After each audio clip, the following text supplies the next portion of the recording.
Good morning friends. 15 सितंबर 2024 की current affairs में आपका स्वागत है।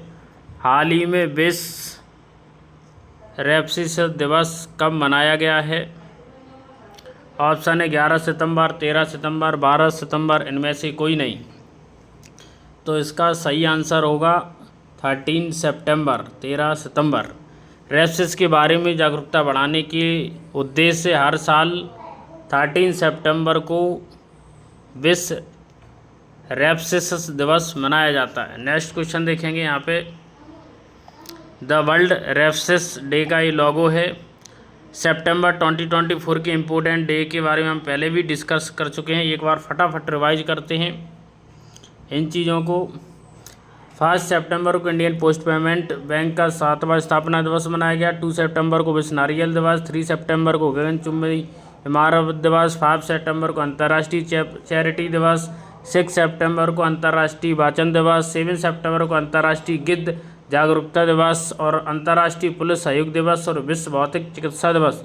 8 सितंबर को अंतर्राष्ट्रीय साक्षरता दिवस। 10 सितंबर को आत्महत्या रोक दिवस और 11 सितंबर को राष्ट्रीय वन शहीद दिवस। 12 सितंबर को international day for south corporation यानी दक्षिण के देश, यानी मान लीजिए कि एक इक्वेटर है तो इसके नॉर्थ में जो देश हैं उन्हें नॉर्थ के देश बोला जाता है, और जो साउथ में उन्हें साउथ यानी साउथ में जो गरीब देश हैं उनके कॉर्पोरेशन की बात यहाँ पर की जा रही है।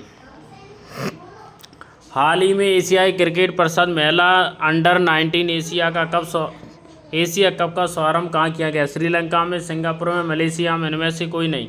तो इसका सही आंसर होगा मलेशिया। मलेशिया की कैपिटल है कोलालमपुर। आगे चलेंगे। मलेशिया, ये मलेशिया का मैप जो आपको दिख रहा है, मलेशिया की सबसे पहले कैपिटल देखेंगे कुआलालंपुर। मलेशिया की कैपिटल कहाँ है? कुआलालंपुर। करेंसी है मल रिंगेट। प्राइम मिनिस्टर हैं अनवर इब्राहिम। द्विपक्षीय वायु अभ्यास सुधार शक्ति 2024 मलेशिया में आयोजित किया गया। तो उदार शक्ति इंपॉर्टेंट क्वेश्चन है कि द्विपक्षीय एयर एक्सरसाइज यानी उदार जो अभ्यास है उसका नाम उदार शक्ति 2024 कहाँ आयोजित किया? तो जो वायु या एयरफोर्स का जो अभ्यास है एक्सरसाइज है 2024 वो मलेशिया में आयोजित किया गया है। सुल्तान इब्राहिम सिकंदर का मलेशिया के सम्राट के रूप में राजाभिषेक किया गया है। तो ये है मलेशिया। आप यहाँ पे मलेशिया का मैप आप देख सकते हैं बहुत अच्छे से। मलेशिया, ये यहाँ पे है मलेशिया। आप देखिए मलेशिया को आप देखोगे, दरअसल जो मलेशिया है वो आपको दो भागों में देखने को मिलेगा। इधर ये पार्ट है, ये भी मलेशिया। इधर ये जो वाला पार्ट है इधर भी मलेशिया। इधर जो छोटा सा हिस्सा दिख रहा है एशिया ब्रुनेई यानी इंडोनेशिया का है। और यहाँ पर छोटा सा जो देश आपको दिख रहा है मलेशिया के नीचे साउथ में एकदम, ये सिंगापुर देश है। डेंसिटी इस पर सबसे ज़्यादा आपको डेंसिटी देखने को मिलेगी। पॉपुलेशन डेंसिटी यहाँ पर बहुत ज़्यादा देखने को मिलेगी, लेकिन ये एक विकसित देश की श्रेणी में आता है। हाल ही में किस राज्य सरकार ने वर्दीधारी सेवाओं में अग्निवीरों के लिए 10% आरक्षण और उनमें 3 वर्ष की छूट दी? यानी जो अग्निवीर हैं वो पुलिस में जाना चाहते हैं तो उन्हें 10% रिजर्वेशन मिलेगा और सरकारी नौकरियों में 3 वर्ष की छूट दी जाएगी। गुजरात सरकार, ओडिशा सरकार, मध्य प्रदेश सरकार। तो इसका सही आंसर होगा ओडिशा सरकार। ओडिशा सरकार ने उन्हें छूट जो है प्रोवाइड की है। जय ओडिशा, इंडिया के मैप में आप ओडिशा को अगर देखोगे तो ओडिशा की लोकेशन आपको यहाँ देखने को मिलेगी। कैपिटल है भुवनेश्वर। CM है मोहन चरण मांझी। और ओडिशा कैपिटल आपको ये देखने को मिल रही होगी यहाँ पे स्टेट मैप में। ओडिशा के संबंध में इम्पोर्टेंट फैक्ट भी देख लेंगे। ओडिशा में पहली सिलिकॉन कार्बाइड सुविधा स्थापित की गई। तो सिलिकॉन कार्बाइड सुविधा कहाँ स्टार्ट की गई? ओडिशा में। नुआखाई उत्सव कहाँ मनाया जाता? तो सबसे इम्पोर्टेंट क्वेश्चन है, नुआखाई उत्सव ओडिशा में मनाया जाता है। इसके अलावा अन्य इम्पोर्टेंट क्वेश्चन कौन से हैं? ओडिशा की मुख्यमंत्री सुभद्रा योजना किस राज्य से संबंधित है? ओडिशा सुभद्रा कौन थी? कृष्ण और बलदाऊ की बहन का नाम सुभद्रा था। ओडिशा और महाराष्ट्र मध्य प्रदेश से 5 रॉयल बंगाल टाइगर लाए जाएंगे। यानी ओडिशा में कुछ महाराष्ट्र से लाए जाएंगे और मध्य प्रदेश से 5 बंगाल टाइगर लाए जाएंगे। ओडिशा सरकार ने कामकाजी महिलाओं के लिए 1 दिन की मासिक छुट्टी देने की घोषणा की। यानी पीरियड आते तो उस पीरियड के दौरान उन्हें 1 दिन की छुट्टी दी जाएगी ताकि उनके दुख दर्द को कम किया जा सके और उन्हें आराम भी मिल सके। विश्व प्रसिद्ध बहुड़ा यात्रा ओडिशा में आयोजित हुई है। राष्ट्रपति द्रौपदी मुर्मू ने ओडिशा में उदयगिरी गुफाओं का दौरा किया। इसके अलावा अन्य चीज़ देखेंगे यहाँ पे हम। अन्य चीज़ों में क्या इम्पोर्टेंट है, सुरमा पहाड़ी ओडिशा की विधानसभा की दूसरी महिला अध्यक्ष बनी। हाल ही में एनपीसीआई ने भारत में यूपीआई भुगतान की सीमा 1 लाख से बढ़ाकर कितने की है। यानी अभी तक यूनिफाइड पेमेंट इंटरफेस यानी यूपीआई के माध्यम से, जो कि NPCI national corporation of India ने डेवलप किया है, जो कि भारत में पेमेंट के संबंध में रेगुलेटरी बॉडी है। यानी पेमेंट के संबंध में इंडिया में जो सबसे बड़ी रेगुलेटरी बॉडी है वो है एनपीसीआई। जैसे कि बैंकिंग के संबंध में सबसे बड़ी जो रेगुलेटिंग बॉडी है वो है आरबीआई। जैसे आप देखोगे सेबी सिक्योरिटी एक्सचेंज और board of India share market का रेगुलेटर है, वैसे ही पेमेंट मार्केट का जो रेगुलेटर है वो है NPCI national payment corporation of India. इसने एक सिस्टम लॉन्च किया जिसे बोलते हैं यूपीआई यूनिफाइड पेमेंट इंटरफेस।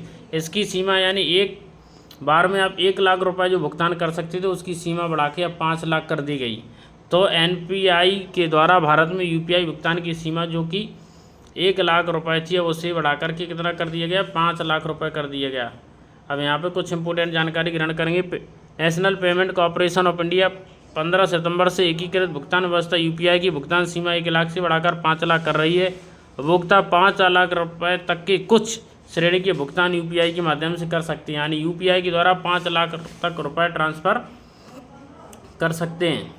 हाल ही में किस देश के पूर्व राष्ट्रपति अल्बर्टो फुजीमोरी का निधन हो गया है। ये सिंपल क्वेश्चन है, सीधा फैक्चुअल क्वेश्चन है। ये पेरू के राष्ट्रपति थे, इनका निधन हो गया। पेरू, अगर पेरू की बात की जाती तो पेरू में आपको गर्म जलधारा देखने को मिलेगी। पेरू के तट पर जो बहने वाली प्रशांत महासागर की धारा उसे गर्म जलधारा के नाम से जाना जाता है। और पेरू एक साउथ अमेरिकन कंट्री है, ये आपको ध्यान रखना है। तो यहाँ पे लोकेशन भी देख लेंगे पेरू की। ये है पेरू, यहाँ पे ये जो आपको तटीय दिख रहा है ये है पेरू। पेरू की अगर कैपिटल की बात की जाए तो पेरू की कैपिटल है लीमा और यहाँ की करेंसी पेरुवियन सॉल। प्रेसिडेंट है दीना बोलरेटे। और पेरू के नीचे आपको जो देश देखने को मिलेगा एकदम मिर्ची जैसा, जिसका नाम ही है चिले। और साउथ अमेरिका में सबसे बड़ा जो देश है वो ब्राज़ील आपको देखने को मिलेगा। सबसे biggest country in the area wise यहाँ पर आपको ब्राज़ीलियन फॉरेस्ट, दुनिया की सबसे बड़ी फॉरेस्ट अमेजन फॉरेस्ट देखने को मिलेंगी। दुनिया की सबसे बड़ी नदी अमेजन नदी देखने को यहाँ पर मिलेगी। आपको अमेजन रिवर देखने को मिलेगी, राइट, जिन्हें वर्ल्ड के जो फेफड़े कहा जाता है अमेजन फॉरेस्ट को। और अमेजन रिवर जो साइज के वाइज सबसे बड़ी रिवर है पूरी दुनिया में। हाल ही में मत्स्य पालन, पशुपालन और डेयरी मंत्री राजीव रंजन सिंह और लल्लन सिंह ने कौन सा ऐप लॉन्च किया है? रंगीन मछली। ऐप का नाम क्या? रंगीन मछली। जलधारा नहीं है, उमंग मछली भी नहीं। केंद्रीय मत्स्य पशुपालन और डेयरी मंत्री राजीव रंजन उर्फ लल्लन सिंह ने हाल ही में भुवनेश्वर में रंगीन मछली मोबाइल ऐप लॉन्च किया है।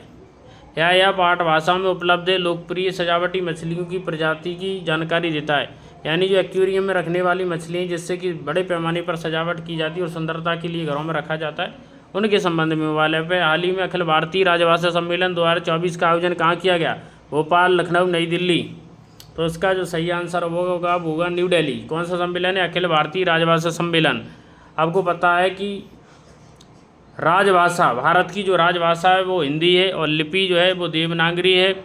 हर साल 14 सितंबर को राजभाषा दिवस के रूप में मनाया जाता है। अखिल भारतीय राजभाषा सम्मेलन 2024 को नई दिल्ली में आयोजित किया गया। यह आयोजन हिंदी दिवस के अवसर पर भारत मंडपम में किया गया और इस समय गृह मंत्री वहाँ पे उपस्थित रहे। हाल ही में DRDO और भारतीय नौसेना द्वारा BLSRSAM का सफल परीक्षण कहाँ से किया गया? चांदीपुर, ओडिशा से किया गया। आज से किया गया, चांदीपुर उड़ीसा से किया। भारतीय नौसेना रक्षण अनुसंधान और विकास संगठन DRDO के साथ वर्टिकल लॉन्च शॉर्ट रेंज 27 हवा में मार करने वाली मिसाइल VLSR-SAM का सफल परीक्षण किया गया। 12 सितंबर 2024 को ओडिशा के चांदीपुर तट से इसका सफल परीक्षण किया गया है। हाल ही में किस राज्य सरकार ने 17 सितंबर को प्रजापालन दिवस के रूप में मनाने का निर्णय लिया? झारखंड, छत्तीसगढ़, तेलंगाना, इनमें से कोई नहीं। तो इसका सही आंसर हो जाएगा तेलंगाना। क्या हो जाएगा? तेलंगाना। तेलंगाना सरकार ने 17 सितंबर को तेलंगाना प्रजापालन जन्मोत्सव दिवस के मनाने में निर्णय लिया गया। 1948 में भारतीय संघ में हैदराबाद को शामिल किया गया था। तो भारत में हैदराबाद को कब शामिल किया गया था? 1948 में। यानी आज़ादी के समय हैदराबाद एक ऐसा राज्य था जो भारत में शामिल नहीं था। अगर तेलंगाना की बात की जाए, तेलंगाना की कैपिटल है हैदराबाद। तेलंगाना की कैपिटल है हैदराबाद। तेलंगाना के CM है रेवंत रेड्डी, गवर्नर है जिष्णु देव वर्मा। ये तेलंगाना है। तेलंगाना का मैप आप इंडिया में भी यहाँ पे देख सकते हो, तेलंगाना की लोकेशन। और तेलंगाना राज्य की यदि बात की जाए तो आंध्र प्रदेश से अलग कर करके इसे एक राज्य के रूप में बनाया गया था 2 जून 2018 को। कबल, अमरावती टाइगर रिजर्व, कासू, अमरावती, रेड्डी, महावीर वनस्थली मृग, ये नेशनल पार्क यहाँ की कोई ज़्यादा इंपॉर्टेंट जानकारी नहीं है। यहाँ पे अगर हम कुछ जानकारी की अगर बात करें तो इम्पोर्टेंट जानकारी यहाँ पे तेलंगाना सरकार ने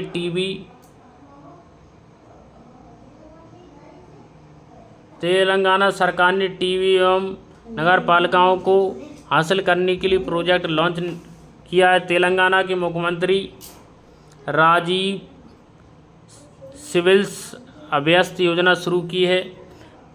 तेलंगाना सरकार ने किसानों के फसल ऋण माफ़ी के लिए 6000 करोड़ रुपए की राशि प्रदान की है। भारतीय वायुसेना प्रमुख ने हैदराबाद में हथियार प्रणाली स्कूल की शुरुआत की है। तेलंगाना में कामुरा वैली स्टेशन की आधारशिला रखी गई। इसके अलावा तेलंगाना इंटरनेट को बुनियादी अधिकार देने वाला AI हब बना के वहाँ पे तैयार करेगा। अब आगे चलेंगे। हाल ही में सोशल मीडिया प्लेटफॉर्म पर 100 करोड़ फॉलोअर्स पूरे करने वाले पहले खिलाड़ी कौन बन चुके हैं? ये सबसे ज़्यादा इम्पोर्टेंट है। Cristiano Ronaldo. ये फुटबॉल के स्टार खिलाड़ी माने जाते हैं। फुटबॉल के स्टार फुटबॉलर क्रिस्टियानो रोनाल्डो दुनिया के पहले व्यक्ति बन गए जिनके सोशल मीडिया प्लेटफॉर्म पर 1 बिलियन यानी 100 करोड़ फॉलोअर्स हो गए। यानी आप देखोगे कि इन्होंने अपने 100 करोड़ फॉलोअर पूरे कर लिए। हाल ही में भारत सरकार ने पोर्ट ब्लेयर का नाम बदल कर क्या किया? यानी पोर्ट ब्लेयर का नाम बदल दिया गया। और पोर्ट ब्लेयर का नाम बदल करके क्या कर दिया गया है? श्री विजयपुरम। बहुत ही ज़्यादा इंपॉर्टेंट क्वेश्चन है। देश को गुलामी के सभी प्रतीकों से मुक्ति दिलाने के लिए नरेंद्र मोदी यानी प्रधानमंत्री ने पोर्ट ब्लेयर का नाम बदल करके श्री विजयपुरम करने का निर्णय लिया है। श्री विजयपुरम नाम हमारे स्वाधीनता संघर्ष और अंडमान निकोबार के संबंध में योगदान को याद दिलाता है। इस द्वीप का हमारे देश की स्वाधीनता संग्राम में बहुत ही महत्वपूर्ण अद्वितीय योगदान रहा। नेताजी सुभाष चंद्र बोस ने सबसे पहले यहाँ पर तिरंगा झंडा फहराया था। और अंडमान और निकोबार द्वीप का नाम क्रमशः स्वराज द्वीप और शहीद द्वीप रखा था। और यहीं पर सेलुलर जेल है जिसमें भारत के कई क्रांतिकारियों को रखा गया, जिससे 1857 की क्रांति नामक विद्रोह 1857 की क्रांति यानी 1857 की क्रांति स्वतंत्रता संग्राम नामक पुस्तक लिखने वाले BD सावरकर को भी वहीं पर रखा गया था। हाल ही में ब्रिलियंट पियानो फेस्टिवल का 5वां संस्करण कहाँ आयोजित किया गया? बेंगलुरु, इंदौर, जबलपुर। तो इसका सही आंसर होगा बेंगलुरु। इसका कहाँ आयोजन किया गया? बेंगलुरु में। हाल ही में अंतर्राष्ट्रीय MP अवार्ड्स की मेजबानी करने वाला पहले भारतीय खिलाड़ी कौन बने? K Reddy, Vir Das, R Aravindan. तो इसका सही आंसर हो जाएगा वीरदास। क्या किया इन्होंने? इंटरनेशनल एमी अवार्ड मिला इन्हें। अंतर्राष्ट्रीय एमी अवार्ड मेजबानी करने वाले पहले भारतीय बने अंतर्राष्ट्रीय एमी अवार्ड के। हाल ही में फोर्ड मोटर कंपनी किस राज्य में फिर से मैन्युफैक्चरिंग प्लांट खोलेगी? फोर्ड आपको पता है कार बनाने वाली कंपनी है फोर्ड। गुजरात, राजस्थान, तमिलनाडु। तो इसका सही आंसर हो जाएगा तमिलनाडु। फोर्ड जो है कार बनाने वाली एक बड़ी कंपनी का नाम फोर्ड। यहाँ पर हम तमिलनाडु को देखेंगे। तमिलनाडु राजधानी है capital Chennai, M.K. Stalin chief minister है, गवर्नर है R.N. रवि, और पुदुचेरी कराईकल जो केंद्र शासित प्रदेश पुदुचेरी के अंतर्गत ही आते हैं, जो कि तमिलनाडु में स्थित है लेकिन है केंद्र शासित प्रदेश। और भारत में लौंग का सबसे बड़ा उत्पादक राज्य तमिलनाडु भी, ये भी इम्पोर्टेंट फैक्ट है कि लौंग का सबसे बड़ा उत्पादक राज्य कौन सा है, तमिलनाडु। इसके संबंध में पहले ही चर्चा यहाँ पे कर चुके हैं। हाल ही में कौन ब्रिक्स न्यू डेवलपमेंट बैंक में शामिल हुआ है, यानी कौन सा देश है, आपको ये बताना वो कौन सा देश है जो कि न्यू डेवलपमेंट बैंक में यानी ब्रिक्स बैंक में शामिल हो गया है, उसका आपको नाम यहाँ पे बताना है। क्या वो अल्जीरिया है या फिर फिनलैंड है। ब्रिक्स में होने वाले देश का नाम हमें बताना है, तो वो देश होगा Algeria. Algeria new development banks की जो बैंक है जिसका नाम है न्यू डेवलपमेंट बैंक, इसमें शामिल होने वाला देश बन गया। अल्जीरिया को ब्रिक्स की न्यू डेवलपमेंट बैंक का नए सदस्य के रूप में से मान्यता मिली, यानी ब्रिक्स बैंक का नया सदस्य कौन है, अल्जीरिया बन गया है, जो विश्व बैंक, IMF जैसे अंतर्राष्ट्रीय वित्तीय संगठनों अन्य देशों में शामिल हो गया है। अल्जीरिया के अलावा ब्रिक्स न्यू डेवलपमेंट बैंक अपनी सदस्यता बढ़ाने के हिस्से के रूप में मिस्र, संयुक्त अरब अमीरात, ईरान और सऊदी अरब जैसे देशों का स्वागत यहाँ पे किया गया है। ये है, आपको ये दिख रहा है यहाँ पर कैपिटल अर्जीलियस, अल्जीरियन दिनार यहाँ पे चलता है, तो अल्जीरिया से सारा डेजर्ट में ये यहाँ पे देखने को आपको मिलता है। हाल ही में किस देश ने अपना सबसे बड़ा नौसैनिक अभ्यास ओशन 2024 शुरू किया है। इम्पोर्टेंट क्वेश्चन है, नौसैनिक अभ्यास इसका नाम ओशन किसने शुरू किया, रूस ने किया। वीडियो अच्छा लगता है चैनल को लाइक सब्सक्राइब शेयर जरूर करें। नमस्कार, जय हिंद।